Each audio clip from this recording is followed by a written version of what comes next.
The gentle morning sunlight streamed through the gaps in the heavy linen curtains of our large, luxurious bedroom, but the natural warmth of the sun could do nothing to melt the icy chill that had settled over the polished mahogany dining table of our Brooklyn Heights brownstone. I stood quietly by the sideboard, pouring freshly brewed hot coffee into a white porcelain mug. The rich, bitter aroma of the dark roast rose with the steam, carrying a warmth that felt entirely foreign in this house. I placed the mug gently in front of my husband, Alden, but he didn't even glance up at me. To anyone looking from the outside, I was the definition of a wife that many parents dreamed of for their sons. I was patient, my words were always gentle, and my calm demeanor remained unwavering even in the face of his growing coldness. My clear face, free from heavy makeup, still retained a quiet glow from my early morning meditation. But to Alden, all of my goodness, my patience, and my devotion had long since become a monotonous, exhausting routine. He was completely engrossed in his smartphone, his thumb moving nimbly and secretively across the glowing screen.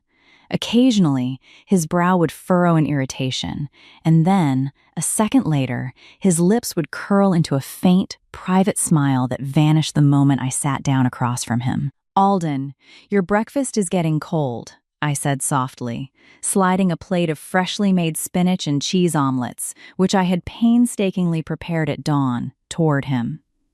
Alden merely grunted in response. Without touching his fork, he flipped his phone face down on the polished table with a sharp, dismissive clack. "I'm not hungry, Alara," he said, his voice flat and cutting. "I've told you before. Don't bother playing the doting house chef if I'm not going to eat it. It's just a useless waste of expensive groceries." The words were sharp, designed to pierce straight through my heart, but I was well practiced in enduring this kind of quiet, psychological pain. I didn't let my expression waver. Instead, I managed a faint, serene smile, hiding the deep ache lingering in my chest. "All right," I replied, keeping my voice perfectly even. "If you don't want the omelet, at least have some coffee. It will settle your stomach before you head into the office." Alden took a hurried, impatient sip of the hot coffee, then immediately stood up from the table, adjusting his expensive silk tie. "I'm leaving," he muttered, grabbing his leather briefcase. "Don't call me unless it's an actual emergency. I have an incredibly packed schedule with the board of directors today." I quickly rose from my chair, reaching out to touch his hand. A small, habitual gesture of affection, a wife's simple wish for her husband's safe return. Alden allowed my fingers to touch his skin for a brief, cold second, but there was no returning squeeze, no warm touch, and certainly no kiss on the forehead like a normal, loving marriage. He pulled his hand back with an unmistakable shudder of annoyance, turned around, and walked out of our home without a single backward glance. After the heavy oak front door clicked shut, I sat back down, completely frozen in my dining chair. The grand, multi-million-dollar brownstone felt immensely silent, almost like a beautifully decorated tomb.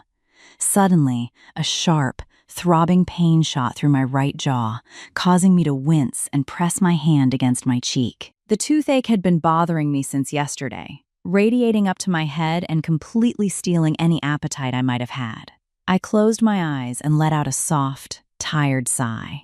Today was Monday, the day I strictly observed my routine of intermittent fasting, a wellness habit I had maintained for years to find physical and mental clarity amidst the emotional storms of my marriage. Between the throbbing toothache and my fasting schedule, the thought of eating any food today was entirely out of the question.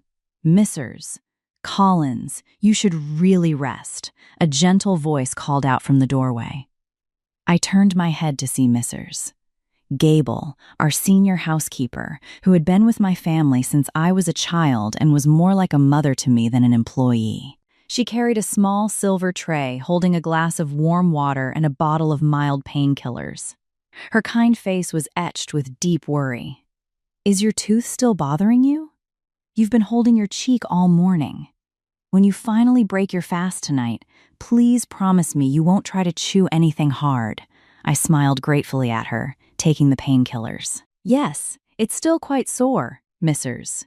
Gable. It's actually a good thing I'm fasting today. It helps with the self-restraint. Oh, and one more thing, Mrs. Collins, Mrs. Gable added, gesturing toward the back door. The heavy boxes of groceries and warm blankets you ordered for the youth shelter have just arrived. They are all stacked on the back porch. I nodded, standing up to smooth the fabric of my long linen dress. Thank you. My plan is to pack them into the SUV and deliver them myself this afternoon. I want to share a late lunch with the children at the shelter. This massive house simply feels too lonely when I'm left here by myself. I walked toward the back porch, passing through our long, empty dining room. As I walked, my eyes fell upon our large wedding photograph displayed prominently in the living room. In the picture, taken 3 years ago, Alden and I were holding hands, smiling radiantly. I stared at his handsome, smiling face with a mixture of profound sadness and lingering hope. May God soften your hardened heart, my husband, I whispered quietly to the empty room, completely unaware of the dark, unspeakable malice that Alden was planning for me at that very moment. I would only learn much later, through the private investigator's detailed reports and the forensic files retrieved by the police, what transpired inside Alden's sleek black sedan as it sped through the congested morning traffic of Manhattan. Alden's mood was at a peak of sheer frustration and mounting panic. It wasn't the upcoming corporate meetings that were clawing at his throat, but rather the relentless flood of threatening messages that had been lighting up his phone since last night. For the past year, Scarlett Dubois, a young, ambitious woman who had initially been a fun, thrilling escape from our quiet marriage, had transformed into a demanding, relentless nightmare. She was no longer content with being hidden away in the shadows. She was demanding a legal title, a ring, and a permanent place by his side. Suddenly, Alden's phone buzzed with an incoming voice message. He checked the rearview mirror, making sure the glass partition between the passenger cabin and the driver's seat was fully raised so that Hector, our loyal personal driver of 10 years, couldn't hear a single word. Alden pressed play. Scarlett's voice, shrill, emotional, and laced with venom, filled the quiet interior of the car. "Alden, how much longer do I have to wait for you? You promised me you would finally sort things out with that goody-two-shoes wife of yours this month. I don't care about your excuses anymore. If you don't file for divorce by the end of this week, I will walk right into your precious Brooklyn Heights brownstone myself and blow your entire life up. Don't forget, Alden, I have the bank records proving you embezzled millions from your firm last year. What's it going to be? Your boring wife gone, or your career destroyed and you rotting in a federal prison?" Alden slammed the phone face down onto the leather seat next to him, his breath coming in ragged, terrified bursts. His face flushed a dark, angry red. He knew Scarlett's threat was not a bluff. She held his entire fate in her manicured hands. If the embezzlement scandal was exposed, his high-flying career would end instantly, and he would be ruined. But divorcing me was not a simple option either. The vast majority of our joint assets, including the grand brownstone we lived in and several prime real estate properties, were part of an inheritance left directly to me by my late parents. If they divorced, the strict prenuptial agreement and my parents will ensure that Alden would be cast out with absolutely nothing. He loved his lavish, expensive lifestyle far too much to ever contemplate being poor or starting over from scratch. Damn it, Alden muttered under his breath, clawing at his collar. Why did everything have to get so complicated? His mind raced, spinning into a dark, twisted spiral of desperation. Scarlett demanded marriage and endless luxury. I possessed the immense, inherited wealth he needed to satisfy her greed and fund his own expensive tastes. In his narcissistic, corrupted mind, there was only one obstacle standing in the way of his perfect, threat-free life: my existence. If Alara died. The thought appeared in his head like a sweet, poisonous whisper from the devil itself. If she died, all of her inherited assets, the trusts, the properties, would pass directly to me as her husband. I would be the sole heir. There are no children to contest it. With that multi-million-dollar fortune, I could easily silence Scarlett, marry her, and live in absolute luxury without ever facing a threat again. The insane, murderous idea took firm root in his heart. But how could he do it? He wasn't a professional killer. Hiring a hitman was far too risky and would leave a financial trail for the police to follow. He had to do it himself, cleanly, neatly, making it look like a tragic, sudden medical accident or a severe illness. Food poisoning, the idea struck him as his eyes fell upon a massive digital billboard advertising a high-end Japanese restaurant in the city center. He knew I loved Japanese cuisine, especially the premium salmon bento boxes from Kaido, a traditional restaurant we used to frequent during the early, sweeter days of our marriage. Because of my highly sensitive stomach, if I fell violently ill after eating, the doctors and police would easily believe it was nothing more than a severe case of food poisoning or a fatal, sudden case of acid reflux. Alden reached into the inner pocket of his designer suit jacket. His fingers brushed against a tiny, unlabeled glass vial containing a clear, odorless, and tasteless liquid. He had acquired it weeks ago from a dark web contact under the false pretense of dealing with a severe pest infestation at one of his rental properties. A sick, triumphant smile spread across his face. He would buy the bento box himself. This sudden, sweet gesture of bringing home an expensive lunch would completely lower my guard. The naive, trusting Alora would surely think he was trying to mend our fractured relationship. "Hector," Alden called out cold and flat through the car's intercom. "Yes, sir?" Hector's polite voice crackled back from the front seat. "Before we go to the office, we're stopping at Kaido on Main Street," Alden commanded. "I need to pick up a lunch order." "Very good, sir," Hector answered obediently. Alden leaned back into the plush leather seat, his eyes staring blankly at the bustling city streets outside. His heart had turned entirely to stone. There was not a single shred of pity, not a single trace of hesitation for the woman who, at that very moment, was kneeling in her home, praying for his safety and protection. While Alden was weaving his deadly plot in the back of his sedan, I sat in my locked study, holding a secondary, encrypted phone that he had no idea existed. The screen glowed with an urgent, high-priority email from Marcus Vance, my family's senior estate attorney. I opened the attached PDF, and as my eyes scanned the financial documents, a cold, quiet smile spread across my face. The report contained a certified copy of a commercial loan application Alden had secretly submitted to Vanguard Enterprises just 48 hours ago. To secure a $1.5 million line of credit for his private side startup, Alden had forged my signature, pledging our historic Brooklyn Heights brownstone as his personal collateral. He was completely confident, believing his financial deception would elevate him into the city's elite. What he didn't know, and what the final page of the document made beautifully clear, was that Vanguard Enterprises was currently finalizing a merger that would make it a wholly owned subsidiary of ThingFat Global, the multi-billion-dollar conglomerate chaired by my father. And as the sole trustee and heiress of the family estate, the final approval of all Vanguard commercial loans and property assets rested entirely in my hands. I locked the screen of the phone, feeling the throb of my toothache fade into a distant whisper. Alden had just handed me the very rope he would use to hang himself. I pressed a button, dialing Marcus Vance's direct line. "Marcus," I said, my voice completely calm, devoid of any emotion. "Let the loan application proceed to the final stage. Do not reject it yet. Let him believe he has won. I want him to sign the final binding contract before we pull the rug." "As you wish, Miss Alera," Marcus replied smoothly. "We are ready on our end." I hung up, looking out the window at the peaceful Brooklyn Heights streets. The game had officially begun, and Alden had no idea he was playing against his own executioner. The tranquil silence of my sanctuary did not last.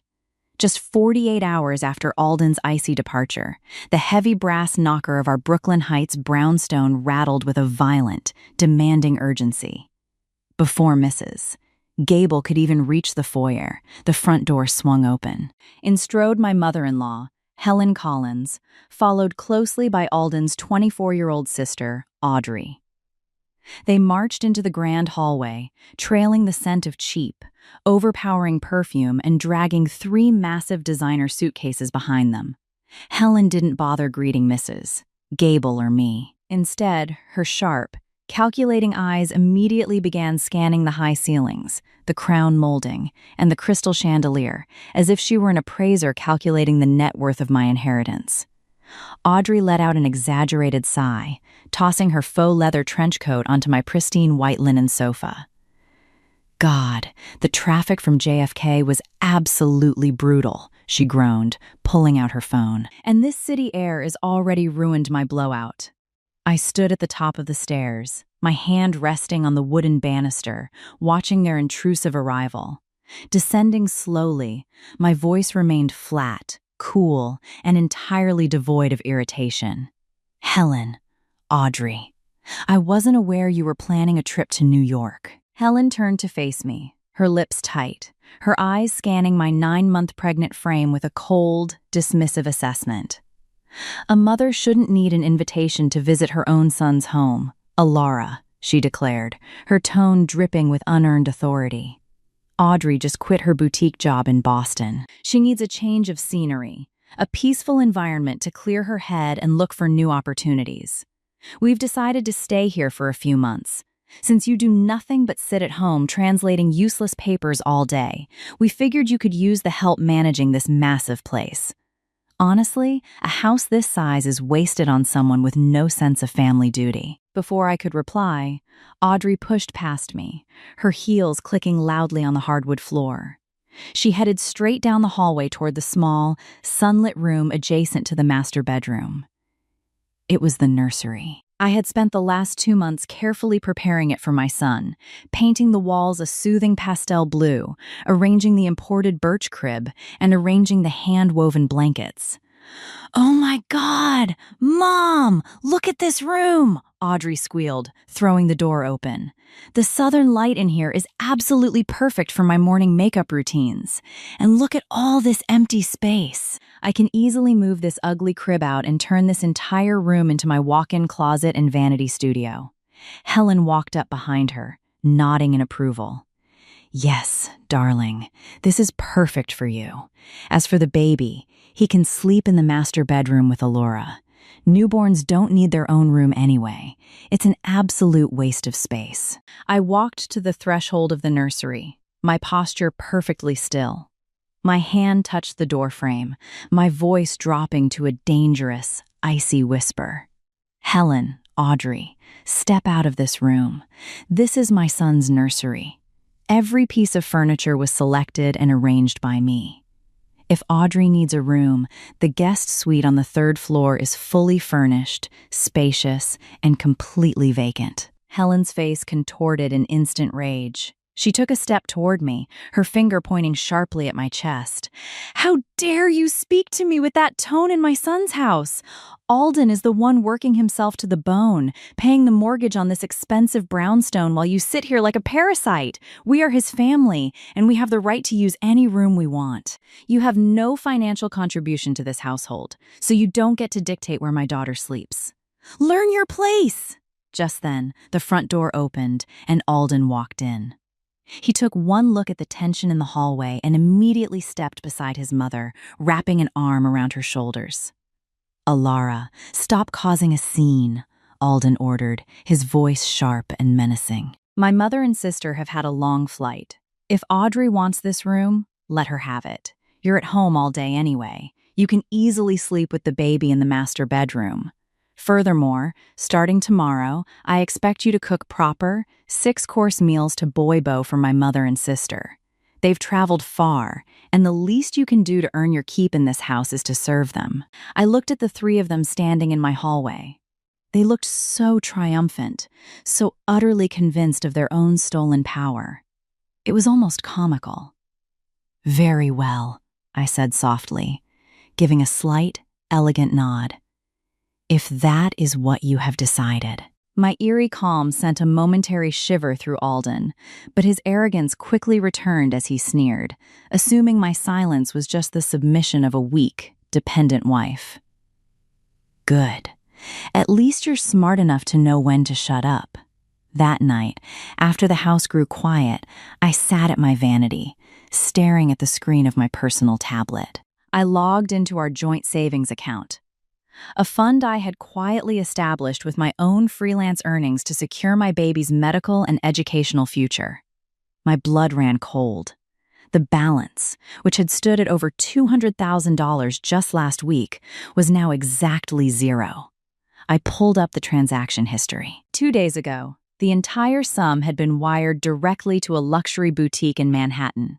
An hour later, my secondary, encrypted phone vibrated with a secure file from my private investigator.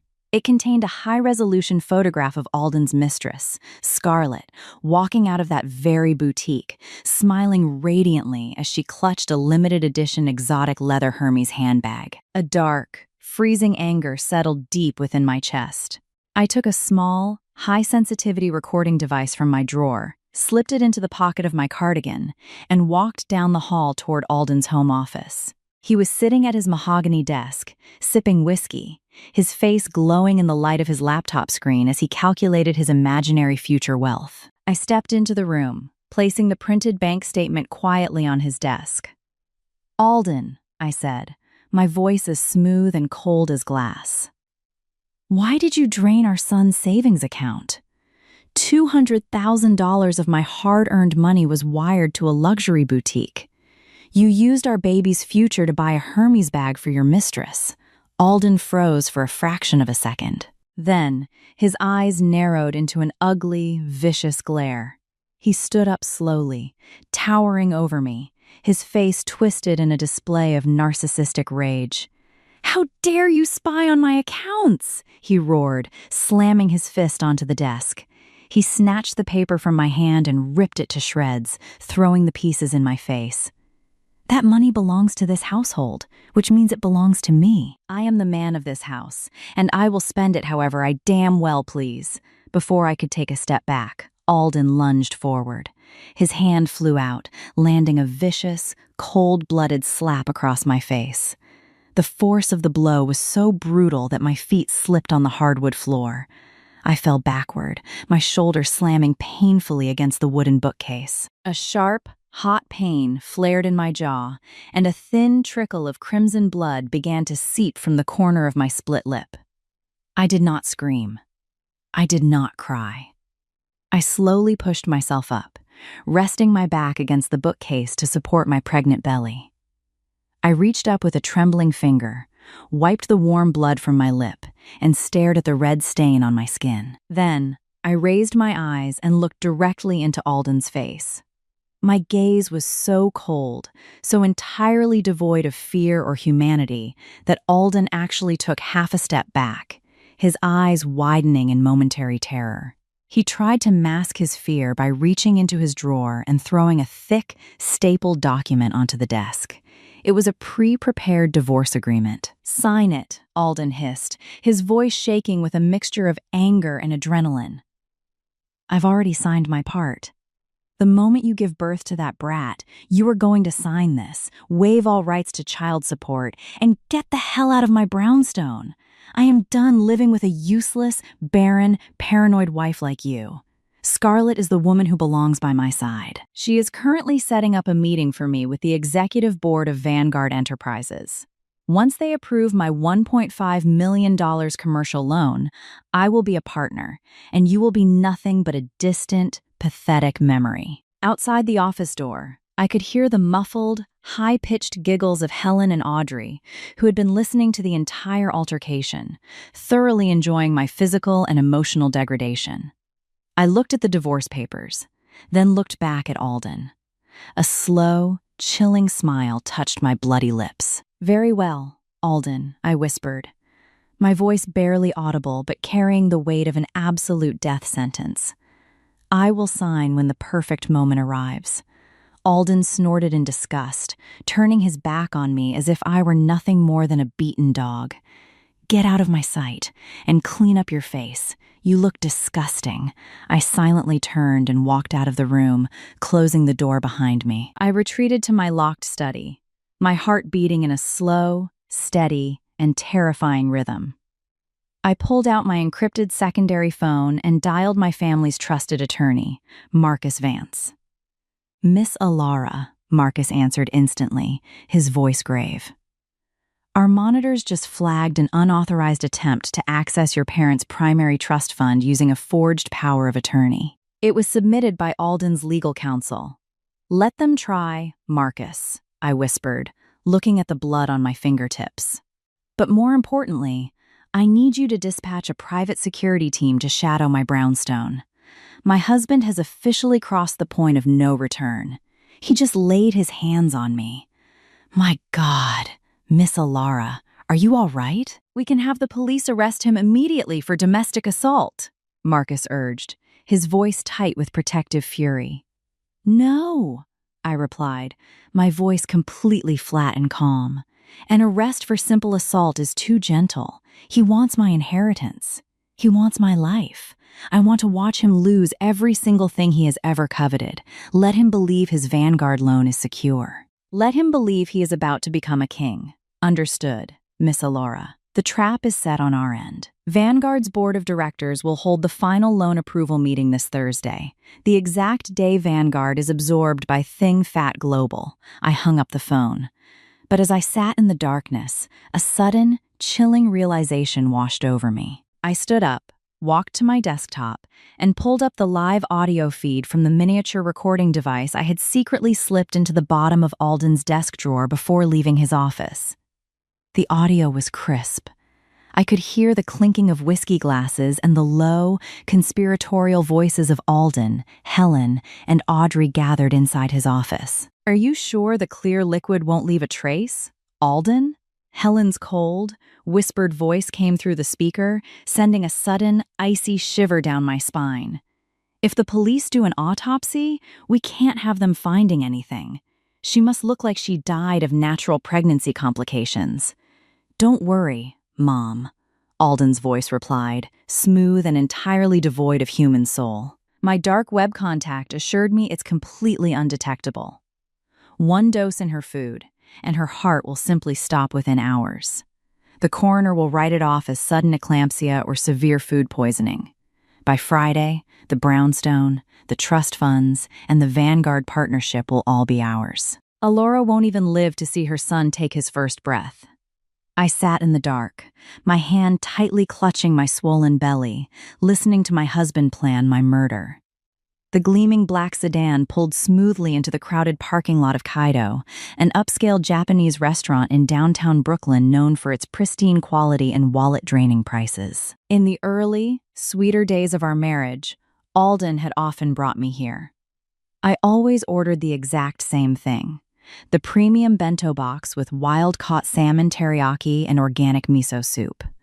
Alden stepped out of the back seat, straightening his tailored suit jacket, and strode into the restaurant with a brisk, determined gait. The cool blast of the air conditioning and the rich, savory aroma of grilled meats greeted him. A waitress dressed in an elegant, modern uniform bowed politely.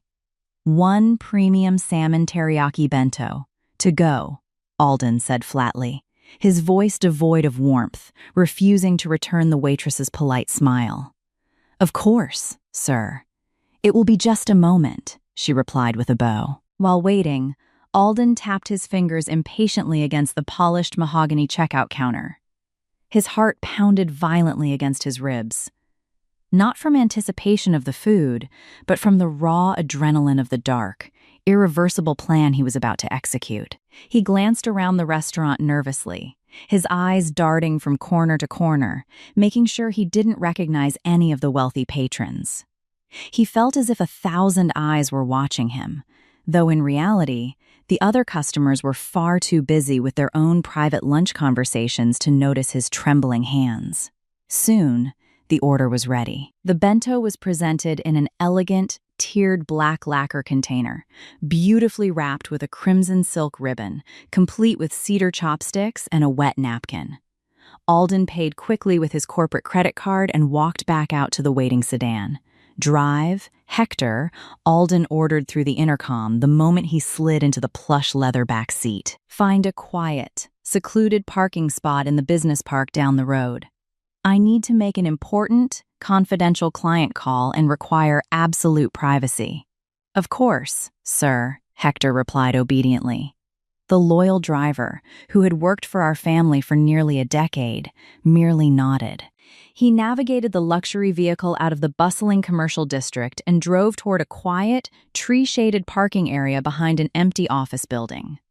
Once the car came to a stop and the engine was turned off, Alden reached over and pressed the button to raise the glass partition between the front and rear seats. He then drew the heavy window shades, plunging the back of the sedan into a dark, suffocatingly private space, hidden entirely from the outside world. With slightly trembling fingers, Alden untied the crimson ribbon and opened the bento container.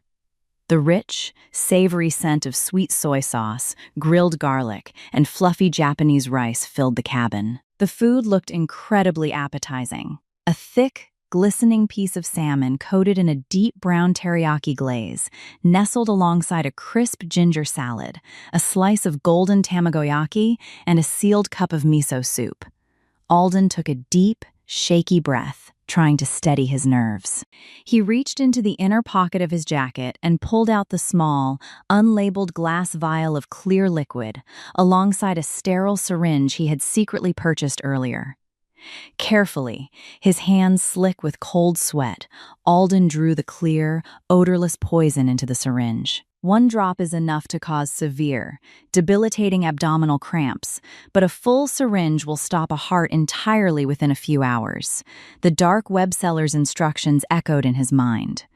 With a chilling focus, Alden inserted the needle into the thickest, juiciest part of the salmon, slowly injecting the deadly chemical into the pink flesh. The dark teriyaki sauce instantly camouflaged the puncture mark, absorbing the poison without a trace. He injected the remainder of the liquid directly through the tiny steam vent in the lid of the miso soup, gently shaking the container to ensure it dissolved completely. The natural, pungent aroma of green onion, garlic, and fermented soybean paste entirely masked the faint, bitter scent of the chemical. Visually, nothing had changed. The food still looked luxurious, mouth-watering, and utterly harmless. But hidden beneath the glistening glaze was a one-way ticket to a silent grave. After hiding the empty vial and syringe back into the hidden compartment of his leather briefcase, Alden wiped the cold sweat from his forehead with a monogrammed handkerchief. His heart was hammering a frantic rhythm, a volatile cocktail of terror and a sick, intoxicating satisfaction. The final step to ensure Alara's complete compliance was a touch of his usual, calculated manipulation. He pulled a small pad of bright yellow Post-it notes and a pen from his bag. He stared blankly at the paper for a moment, carefully crafting the words that would melt my heart, disarm my suspicions, and ensure I didn't leave a single scrap of the poisoned meal behind. His pen moved across the paper in a neat, stiff hand. "I'm so sorry, I've been so busy and grumpy lately. This lunch is special for you, sweetheart. Finish it all so you stay healthy. Love, Alden."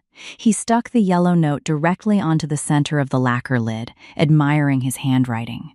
He smiled cynically. Sweetheart. The word felt like a sickening taunt on his tongue. It was almost laughable how easily a trusting, desperate woman like Alora could be manipulated, he thought. She would undoubtedly be deeply moved by this rare gesture of affection, viewing it as a sincere apology, and eat every single bite to show her appreciation. "Perfect," Alden whispered to the empty cabin. He neatly rewrapped the bento box with the crimson ribbon, ensuring it looked as though it had never been opened. He sat back, closing his eyes, composing his features into his usual cold, authoritative mask. He pressed the intercom button. "Hector, I'm finished. Now we." Alden paused, glancing at his Rolex. It was already 12:15 p.m. He had a crucial, non-negotiable board meeting with foreign investors at the corporate headquarters in 15 minutes. If he drove all the way back to Brooklyn Heights to deliver the lunch himself, he would be late, which would look highly unprofessional. More importantly, a dark realization crystallized in his mind. If he wasn't anywhere near the house when Alora consumed the meal, his alibi would be ironclad. He could feign utter shock and devastating grief when missers. Gable inevitably called him with the tragic news of his wife's sudden medical episode. He decided he would have Hector deliver it. "Hector," Alden called out, his voice tighter, filled with an urgent, hurried energy. "Ready, sir," Hector replied, lowering the glass partition just an inch. Alden pushed the elegantly wrapped bento box through the narrow opening. "Take this to the house right now," Alden commanded sharply, his eyes drilling into the back of Hector's head. No delays. In his haste, his mounting panic, and his desperate rush to secure his alibi, Alden's mind slipped on a massive, critical detail. He used the word house as a generic term, assuming that to Hector, the word could only mean his legal residence with me. But in his rush, Alden forgot a crucial reality about his own life and habits over the past 12 months. A small, overlooked detail that would completely derail his carefully plotted murder. "Hector," Alden reiterated, his tone snapping like a whip. "Go straight there. No stops. Straight to the office first, sir?" Hector asked, looking at Alden through the rearview mirror. He noticed his boss looked unusually pale, with fine beads of sweat lining his temple despite the air conditioning. "Yes, drop me at the lobby entrance first," Alden said rapidly. "But after that, do not park. You have an important errand. Deliver this package directly to the house." Hector stared at the bento box resting on the passenger seat. He frowned slightly, his weathered brow furrowing in genuine confusion. "To the house, sir?" he repeated, seeking clarification. To Hector, this was a highly logical and necessary question. Over the last year, his employer had led two entirely separate lives. There was the grand, quiet brownstone in Brooklyn Heights where Mistress Alora lived, a place Alden rarely visited except to retrieve documents or change his suits. And then there was the ultra-luxury penthouse apartment in Midtown Manhattan where Miss Scarlett Dubois lived. The place where Hector drove Alden nearly every single evening and where Alden spent the vast majority of his nights. Alden, already overwhelmed by the pressure of the impending meeting and the sheer weight of his crime, found Hector's hesitation incredibly irritating.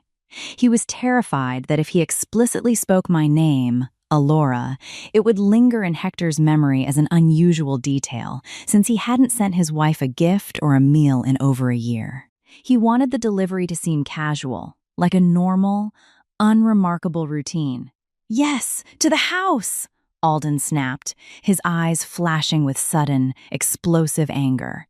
"To the one who is always waiting for me. Give it to her. Tell her it's a special lunch from me, and make sure she eats it right now while it's still warm. Do you understand me?" Alden used the phrase, "the one who is always waiting for me," because, in his distant, pre-affair memories, Alora used to wait for him by the door of the Brooklyn Heights brownstone with a warm smile. He arrogantly assumed that this old, static image of his wife was still the default setting in his driver's mind. He forgot that employees observe real life, not past memories. "Yes, sir, understood," Hector replied nervously, startled by the sudden outburst. He didn't dare ask another question. Alden's temper had become incredibly volatile lately, and Hector knew that one wrong word could cost him his livelihood. The sedan pulled up to the grand glass lobby of Vanguard Enterprises. Alden immediately threw open the door, grabbed his briefcase, and stepped out onto the sidewalk. Before slamming the door shut, he leaned back in, his gaze intense, trying to project a firm, normal authority. "Remember, Hector, go straight there. No detours. Text me the moment she receives it and is eating. Do not call. I will be in a quiet meeting."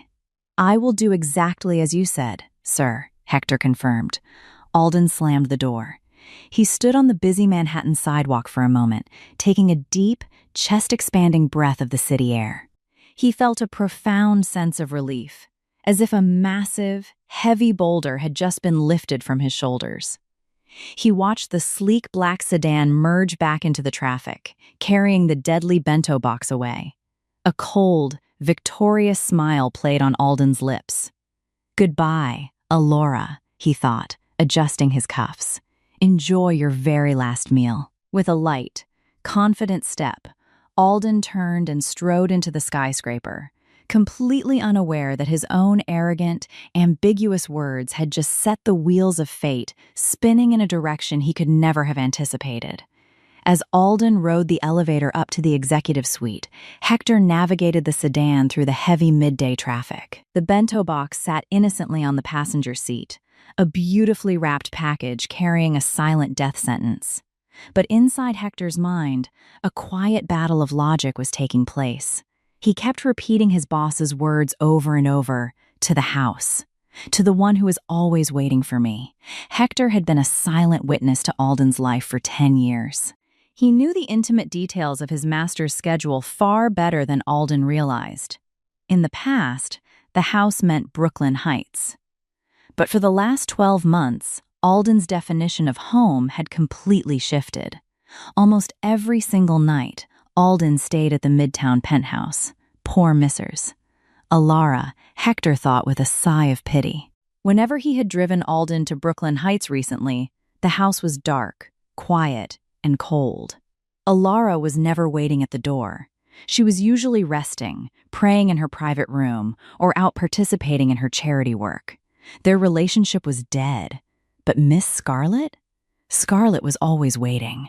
Every single time the black sedan pulled up to the Midtown lobby, Scarlet was already standing by the glass doors, waving excitedly, running to the car to greet Alden with dramatic, clingy hugs, laughter, and demands for his attention. Scarlet was, without a doubt, the one who was always waiting. Hector's eyes drifted to the yellow post-it note stuck to the box, Sweetheart. A sudden wave of clarity washed over the driver. Sweetheart. There was absolutely no way Alden was calling Mistress. Alara Sweetheart. Whenever Alden spoke to his wife on the phone, his voice was sharp, high-pitched, and dripping with irritation. But when he spoke to Scarlet, his voice was soft, honeyed, and filled with affectionate pet names like Baby and Sweetheart. Just 2 days ago, Hector had overheard a massive, screaming argument between Alden and Scarlet on the car phone because Scarlet wanted a new designer bag. To Hector's simple, practical logic, it made perfect, undeniable sense.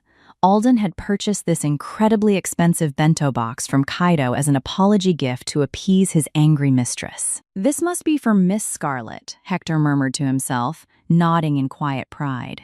If I deliver this expensive meal to Mistress, Alara, Master, Alden will be absolutely furious.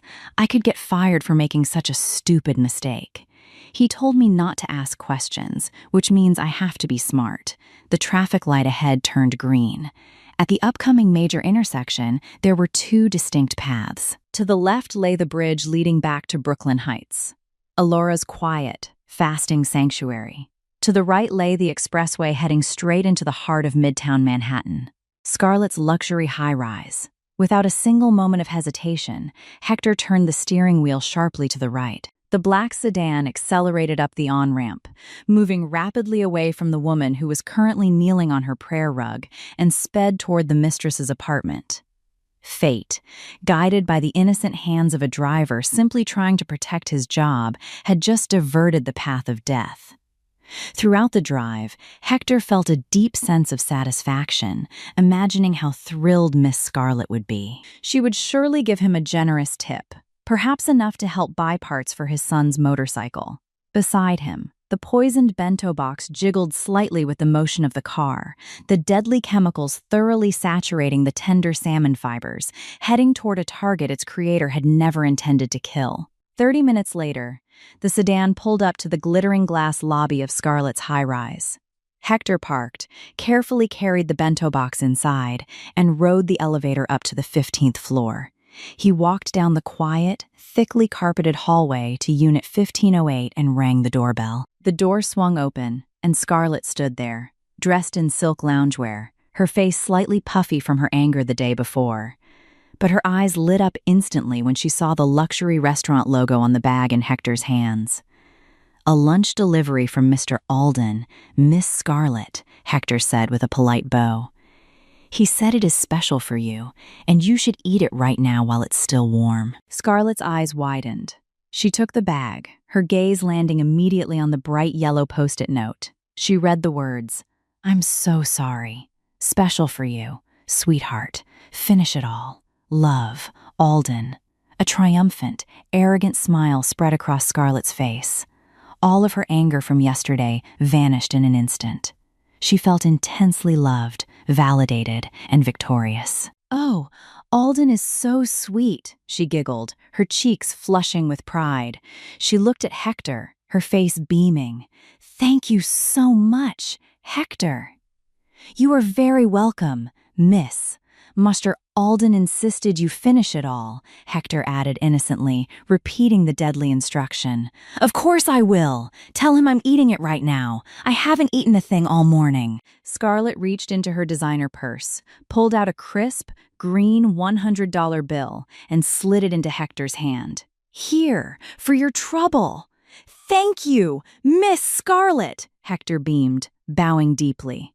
As Hector stepped back into the elevator, his heart light, Scarlett closed her apartment door. She carried the elegant bento box to her white marble dining table, looking out over the sprawling Manhattan skyline. She sat down, untied the ribbon, and inhaled the rich, mouth-watering aroma of the salmon. Without a single shred of suspicion, Scarlett picked up her chopsticks. Downstairs, Hector slid back into the driver's seat of the sedan. He pulled out his phone and typed a quick text message to his boss. Sir, package delivered. It was received happily, and she is eating it now. I am on standby. He pressed send, leaned back, turned on the radio, and began to whistle a cheerful tune, completely unaware that the message he had just sent was the opening bell of his own boss's destruction. The afternoon sun blazed relentlessly through the floor-to-ceiling glass windows of Scarlett's 15-floor luxury penthouse in Midtown Manhattan, but the dual-zone climate control kept the air inside her apartment crisp, cool, and smelling of lavender reed diffusers. On the polished marble dining table, the premium bento box from Kaido sat wide open, displaying its artful and appetizing contents. Scarlett sat with her legs crossed on the plush velvet chair, her latest model titanium smartphone held in her left hand and a pair of dark lacquer chopsticks in her right. Before she even allowed her lips to touch the food, she engaged in her mandatory daily ritual. She took multiple high-resolution, aesthetic photos of the layout, adjusting the angles to perfectly capture the glistening, thick slab of salmon teriyaki, the vibrant, fresh garden salad, the delicate slice of tamagoyaki, and, most importantly, the bright yellow post-it note displaying Alden's stiff, distinct handwriting. Finish it all, sweetheart. Love, Alden. A triumphant, vicious smile spread across Scarlett's face as she uploaded the photo directly to her private social media story, limiting the view only to her tight-knit circle of wealthy socialite friends. She added a bold, glittering caption, "Finally, lunch from hubby." Such a perfect mood booster after yesterday's petty drama. Love you, Alden. Scarlett locked her phone and let out a soft, satisfied giggle. She felt a profound, intoxicating wave of superiority wash over her. In her mind, she could see Alora.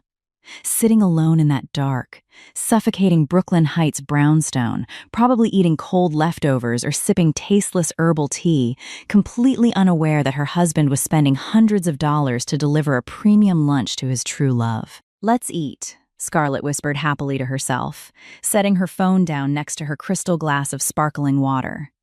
She picked up a generous piece of the salmon teriyaki with her chopsticks.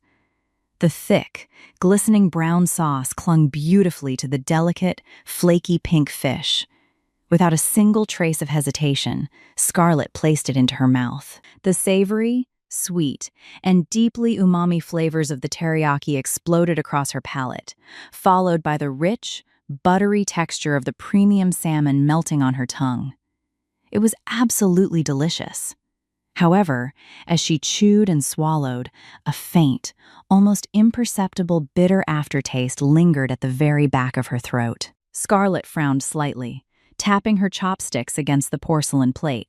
"Huh, a bit bitter," she murmured under her breath, turning her head to look at the half-eaten fish. Maybe they slightly over-grilled the skin. Or maybe they used too much ginger in the marinade. Hunger, combined with her overwhelming happiness and pride, quickly dulled her instincts. She dismissed the strange bitterness.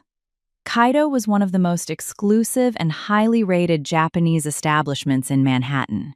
There was absolutely no reason to doubt the quality of their food.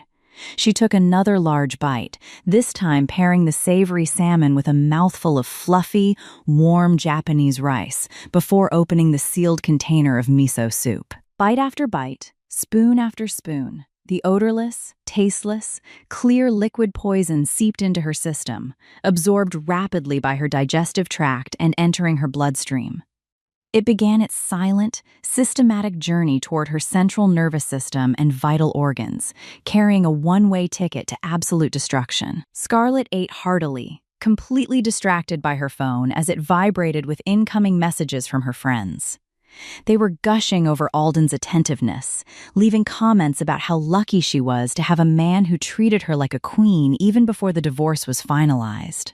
The validation fed her ego, making her swallow the poisoned meal even faster. Within 10 minutes, she had finished half of the salmon and nearly all of the warm, rich miso soup.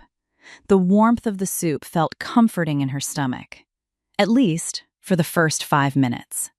Suddenly, without warning, the titanium phone slipped from Scarlet's fingers, clattering loudly onto the polished marble table before sliding onto the floor. Scarlet yelped, startled by her own sudden clumsiness. She leaned over to pick up her phone, but as she reached out, her hand froze midair. Her fingers felt slick, cold, and strangely stiff. She tried to bend them, but the connection between her brain and her muscles seemed to have suddenly frayed. A bizarre, heavy numbness was creeping up her wrist, spreading rapidly toward her forearm. Before she could even process the strange sensation, a sudden, agonizing cramp seized her abdomen. It wasn't a standard stomach ache. It felt as though a colossal, invisible fist had reached inside her torso and was violently wringing out her intestines like a wet rag. A violent gasp escaped her lips. Scarlet doubled over, clutching her stomach with both hands as a wave of intense, suffocating heat radiated from her core, moving upward toward her chest and throat. Cold, heavy beads of sweat erupted across her forehead and the back of her neck, soaking her stylish silk loungewear in a matter of seconds. "Oh God, what is this?" Scarlet groaned, her voice trembling as the pain intensified, shifting from a dull cramp into a searing, white-hot agony. She tried to stand up, thinking she needed to reach the bathroom to throw up, but the moment she attempted to put weight on her legs, her knees completely buckled. The strength vanished from her lower body as if her bones had turned to liquid. She collapsed heavily onto the cold, hard marble floor, her shoulder slamming into the dining chair and sending it toppling over with a loud, echoing crash. "Help!" She tried to scream, but the sound that came out of her throat was nothing more than a strangled, raspy wheeze. Her tongue felt incredibly thick, heavy, and completely numb. The room around her began to spin violently. The sleek modern sofa, the glowing television screen, and the bright, sunny windows blurring into a chaotic, dizzying vortex of colors and shapes. An overwhelming, paralyzing panic gripped Scarlet's mind. What is happening to me? Was there something wrong with the food? Her brain screamed in terror. The image of the bento box flashed in her mind, followed closely by the yellow post-it note. Spoiled? No, food poisoning from spoiled fish didn't paralyze your limbs and stop your lungs within minutes. Poison? The horrific realization crashed over her like a tidal wave. She had been poisoned. With the absolute last remnants of her rapidly fading strength, Scarlet began to crawl slowly, agonizingly across the cold marble, dragging her heavy, unresponsive lower body behind her. Her fingernails clawed desperately at the smooth floor, trying to reach her phone, which lay beneath the dining table. Her fingers were already turning a sickening shade of deep blue, stiffening into rigid, claw-like shapes. Her breathing had become a harsh, shallow, desperate gasp, a high-pitched wheezing sound as her throat began to constrict. Thick saliva started to drool uncontrollably from the corner of her swollen, blue lips. She had to call someone. She had to get help. Alden, her mind screamed. Alden has to save me. He has to call an ambulance. With trembling, blue-tipped fingers, she finally managed to slide her phone toward her. Her blurred vision could barely make out the lock screen. She fumbled with the touch sensor, her clumsy fingers leaving smears of cold sweat on the glass. Finally, the phone unlocked. She opened her recent calls, her thumb hovering over the contact name saved with a red heart. My love, Alden. She pressed the call button. Across town, in the heart of the financial district, Alden was sitting in the prestigious, mahogany-paneled executive boardroom of Vanguard Enterprises. His phone was set to silent, tucked securely inside the inner pocket of his designer suit jacket. The call went completely unanswered. Alden, please, help me, Scarlett whispered, tears of pure, desperate terror streaming down her pale, ashen face. The call disconnected, slipping into voicemail. Scarlett's trembling hand tried to dial again, her mind frantically grasping for the emergency number or the building's front desk, but the lethal poison had already reached her brain, severing the final coordinates of her motor control. Her vision went entirely dark. The excruciating pain in her stomach suddenly gave way to a terrifying, hollow numbness. Her body convulsed violently on the cold marble floor, her limbs twitching in a series of involuntary, spastic movements. The bento box on the table above stood as a silent, elegant witness, its remaining food still looking perfectly delicious, and the yellow love note now serving as an official death sentence. In her final, fleeting seconds of consciousness, Scarlett saw the draft from the air conditioning unit catch the yellow post-it note. It fluttered off the edge of the marble table, drifting lazily through the cool air before landing face up on the floor, mere inches from her face. Finish it all, sweetheart. The horrific, supreme irony of those words hit Scarlett harder than any physical pain ever could. In her final breath, she felt utterly betrayed, discarded, and fooled. The man she thought loved her, the man she believed was her ticket to a lifetime of supreme luxury, had delivered death directly to her doorstep. Her body gave one final, violent shudder, and then she lay completely still. The silence of the luxury penthouse reclaimed the room, broken only by the low hum of the designer refrigerator and the soft, cool whisper of the air conditioner. The only companions left to the lifeless body of the mistress who had tried to build a life on another woman's ruin. At that very moment, a new WhatsApp notification lit up the screen of Scarlett's phone, lying just inches from her cold, blue hand. It was a message Alden had secretly typed from beneath the boardroom table, a final, chilling confirmation of his intent. How's the food? Hope you like it. Finish it all. I don't want it to go to waste. The clock in the executive boardroom of Vanguard Enterprises showed exactly 3:15 p.m. The atmosphere in the room was formal, cold, and heavy with corporate tension.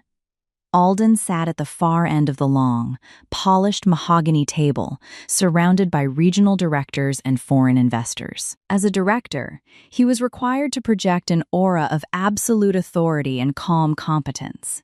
But beneath his expensive suit, his body was completely soaked in a cold, nervous sweat.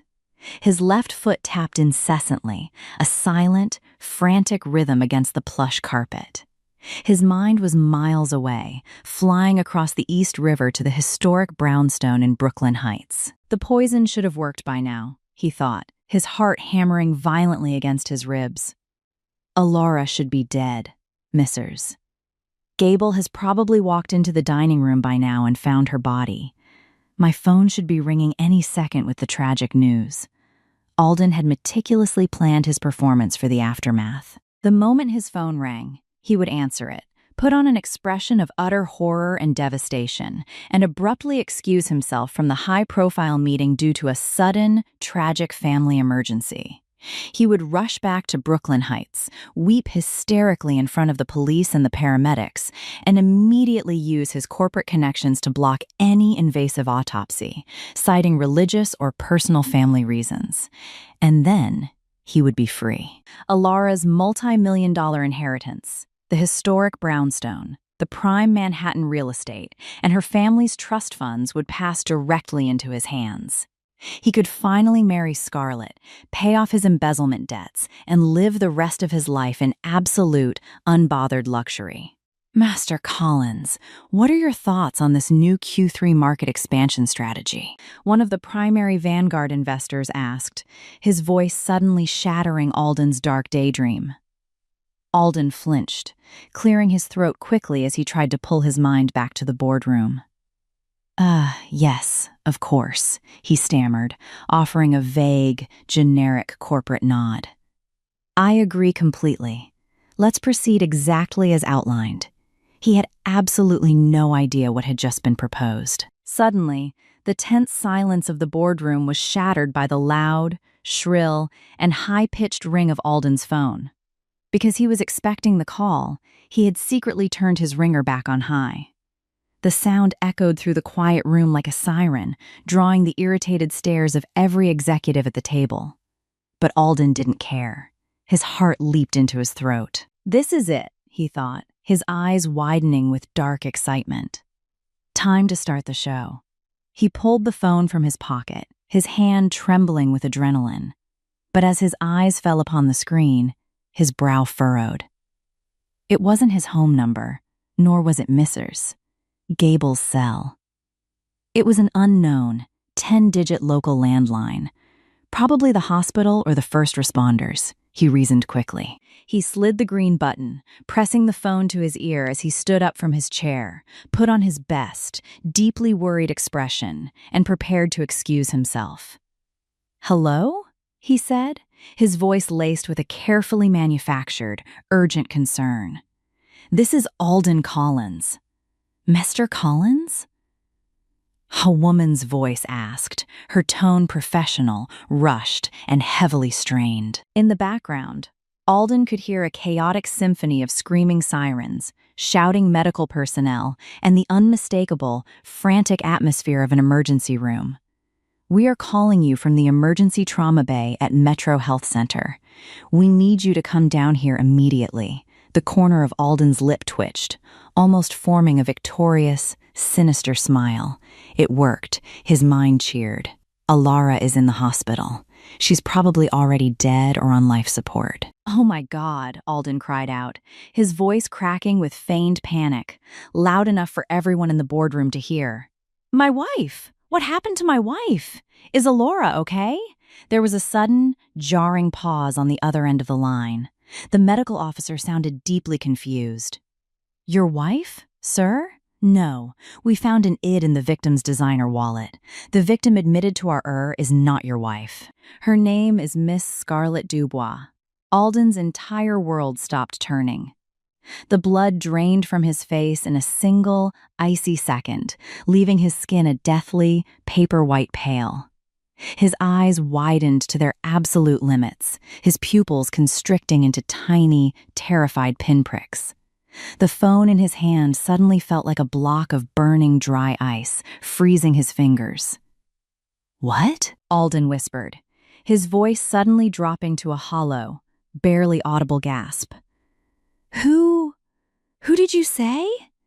"Miss Scarlett Dubois, sir," the officer repeated bluntly, her voice cutting through the ringing in his ears. She was found unconscious on the floor of her Midtown apartment by building security.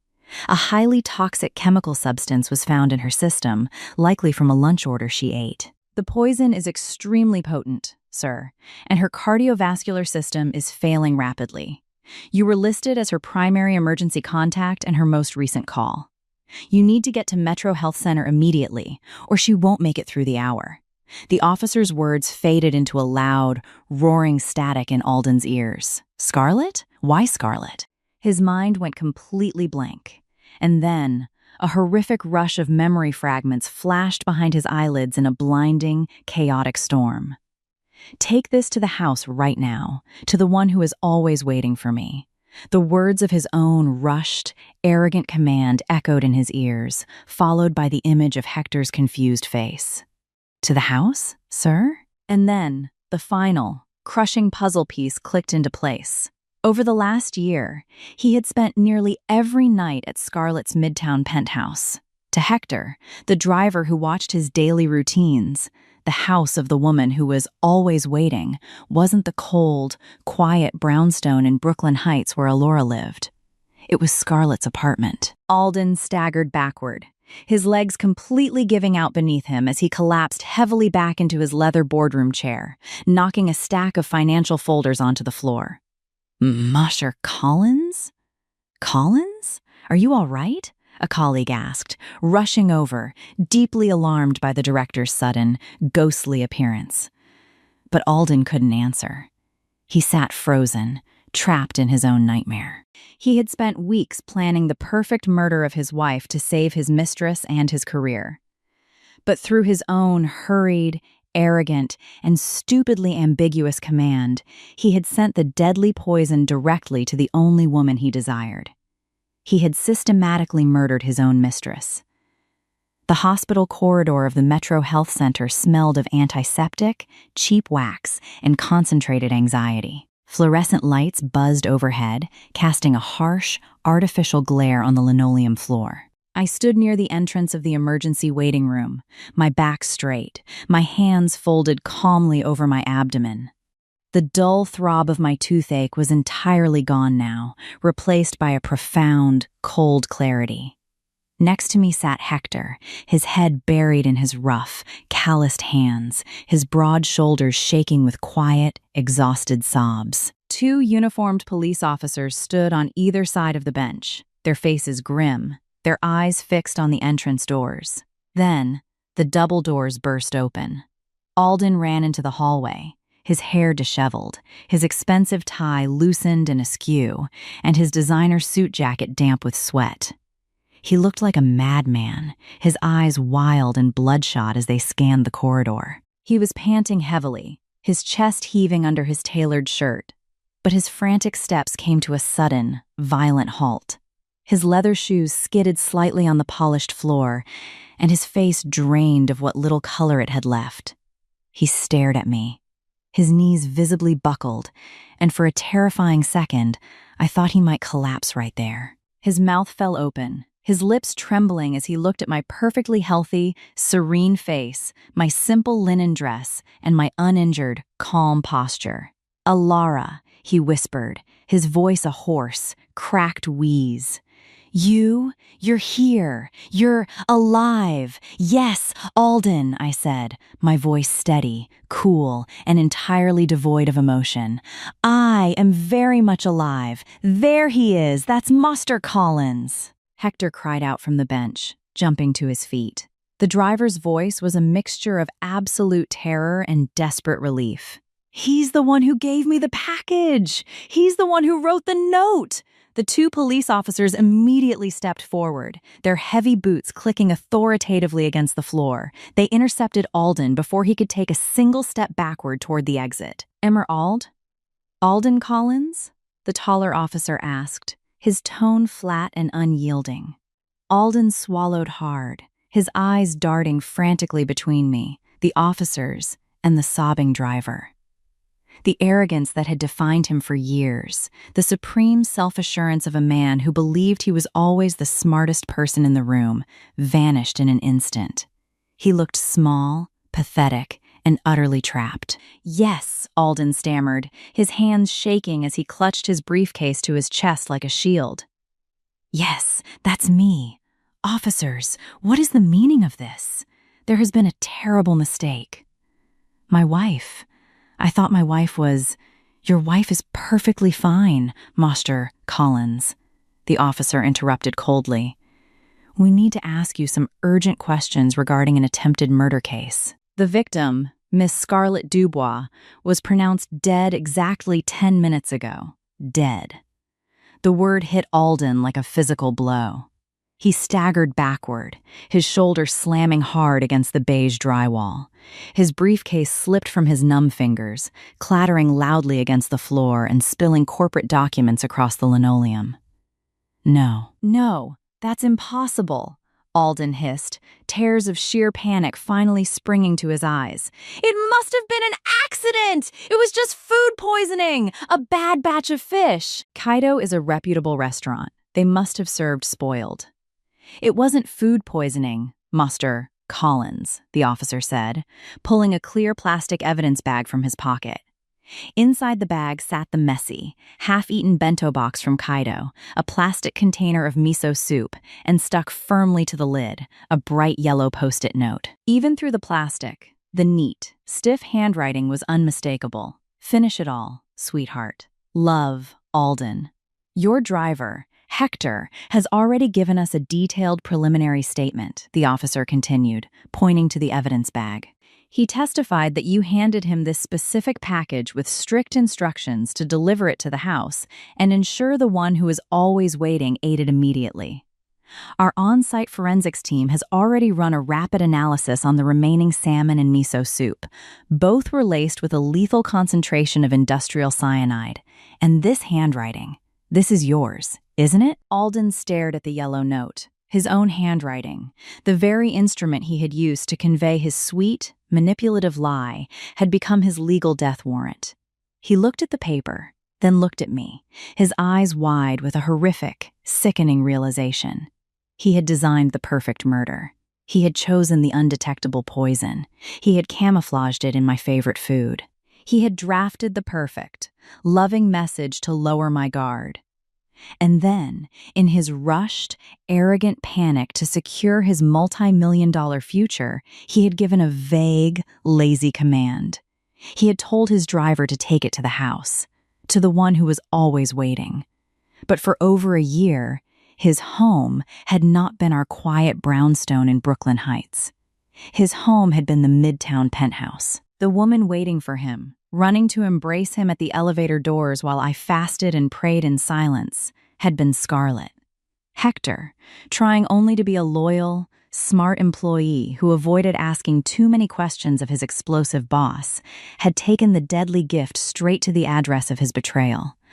"Alara, help me!" Alden suddenly screamed, dropping to his knees on the cold hospital floor. He lunged forward, trying to grab the hem of my dress, but the officers quickly grabbed his arms, holding him back. "Please, Alara, this is all a horrible misunderstanding. I didn't mean for this to happen. I was stressed. I was being blackmailed. She was going to ruin my career. She was going to take everything from us. I did it to protect our future. Please tell them. Tell them we are a family." I looked down at the man groveling on the floor. I felt no anger. I felt no hatred. I only felt a deep, cleansing sense of pity for a soul so utterly consumed by greed and selfishness. "Alden," I said softly, my voice echoing in the quiet corridor. "Hector called me earlier. He was crying, hyperventilating, and utterly terrified because Scarlett was having violent seizures after eating the lunch you sent. He thought he had made a terrible mistake. He thought he had delivered your sweet gift to the wrong address and accidentally poisoned someone." I took a slow, deliberate step closer to him, looking directly into his hollow, desperate eyes. But after I arrived and saw the evidence, I realized the truth. Hector didn't make a mistake, Alden. That food arrived exactly where it was supposed to. It arrived at the address of your betrayal. If Hector had brought that bento to our home, I would be the one in the morgue right now. My son would never have seen the light of day. I shook my head slowly, my voice turning as cold as a winter frost. "You wanted to kill me, Alden. You wanted to murder the mother of your child, simply to secure my parents' inheritance and keep your mistress quiet. But the universe has a way of returning evil to its sender. I'm sorry, Alara, I'm so sorry," he wailed, his tears mixing with the sweat on his face as he sobbed uncontrollably. He wasn't crying because he regretted trying to murder me. He was crying because his brilliant plan had failed, because his mistress was dead by his own hand, and because his wealthy, comfortable life was over. "Your lies have finally caught up with you, Alden," I said, my voice flat and final. "You dug your own grave." I turned my back on him, looking at the police officers. "Please proceed, officers. I will cooperate fully as a state witness."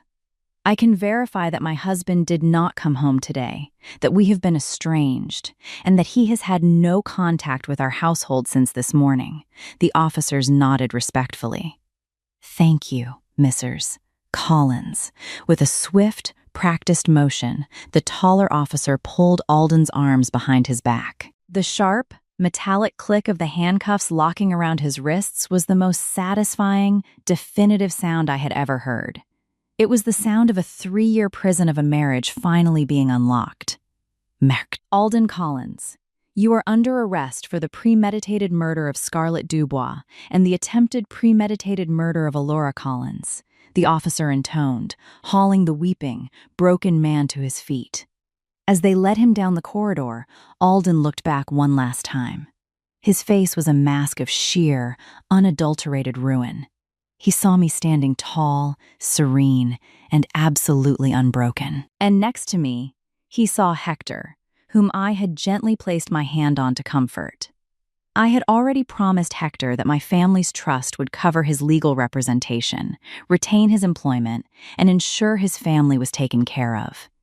He had been an innocent pawn in a devil's game, and his simple, honest logic had been the instrument of my salvation. I walked out of the Metro Health Center with a light, easy step. As I pushed open the heavy glass exit doors, the fresh, crisp evening air rushed to greet me, washing away the lingering smell of the hospital and the toxic poison of my past life. The evening sun was setting over the Manhattan skyline, painting the clouds in brilliant, warm shades of gold, orange, and deep violet. It was a breathtakingly beautiful sunset, a warm, radiant signal of a new beginning. I placed my hand gently on my stomach, feeling the soft, reassuring kick of my child. Tomorrow, my attorneys would file the emergency divorce papers, freeze the remaining Vanguard accounts, and legally evict Helen and Audrey from my brownstone. They would be left on the street with nothing but their empty greed, while Alden spent the rest of his natural life behind bars, haunted by the memory of the woman he killed and the fortune he threw away. But tonight, I was finally free. The boomerang had returned, the trap had snapped shut, and I was walking into the light of a clean, beautiful dawn.